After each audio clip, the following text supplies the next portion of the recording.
السلام علیکم ورحمۃ اللہ وبرکاتہ نحمدہ ونصلی علی رسولہ الکریم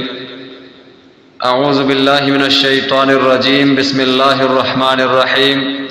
قال اللہ عز وجل ان کنتم جنبا فاطہروا وقال رسول اللہ صلی اللہ علیہ وسلم تحت کل شعرۃ جنابۃ اللہم صلی علی محمد النبی الامی وعلی آلہ وسلم تسلیما۔ سامعین گرامی، قرآن پاک میں رب ذوالجلال نے ارشاد فرمایا ان کنتم جنبا فاطہروا، اگر تم حالت جنابت میں ہو فاطہروا تو خوب طہارت حاصل کر لیا کرو، اچھی طرح سے اہتمام کے ساتھ اور مبالغے کے ساتھ بہترین کر کے طہارت حاصل کر لیا کرو حالت جنابت میں۔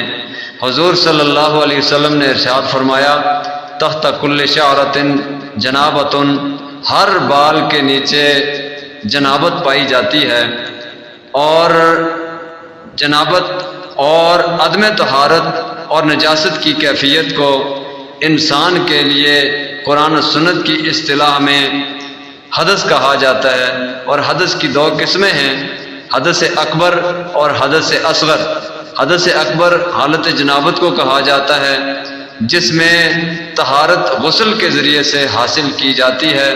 اور اگر غسل نہ کیا جائے تو پھر طہارت حاصل نہیں کی جاتی، اور غسل میں بھی حدث اکبر میں بھی انتہائی مبالغے کے ساتھ، انتہائی اہتمام کے ساتھ، انتہائی کوشش کے ساتھ طہارت حاصل کی جائے، اس طور پر کہ کوئی ایک بال بھی جسم کا خشک نہ رہے۔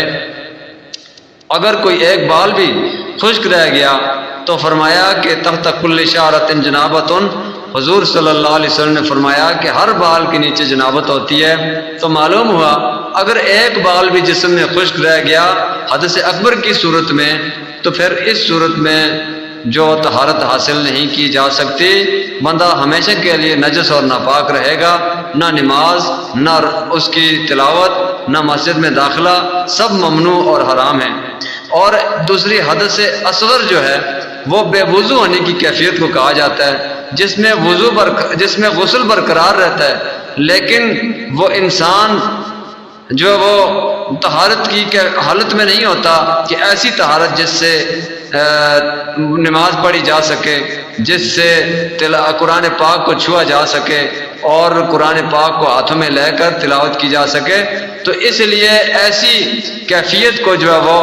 حدث اصغر یعنی بے وضو ہونے کی کیفیت کہتے ہیں۔ اور وضو کے ساتھ طہارت حاصل کی جاتی ہے، اور اس میں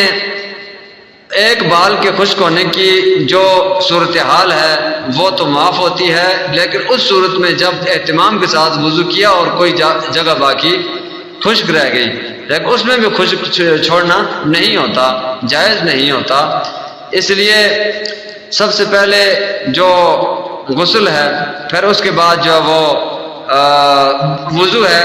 ان غسل اور وضو کی حالت اور کیفیت میں سب سے پہلے جو استنجا ہوتا ہے بنیادی چیز، اور استنجا ہے تو استنجے کے مسائل جو ہے وہ آگے بیان کیے جائیں گے، اور پھر وضو ہے، پھر غسل ہے، پھر اس کے بعد نمازیں وغیرہ۔ جزاکم اللہ خیر، جزا فی الدارین خیر۔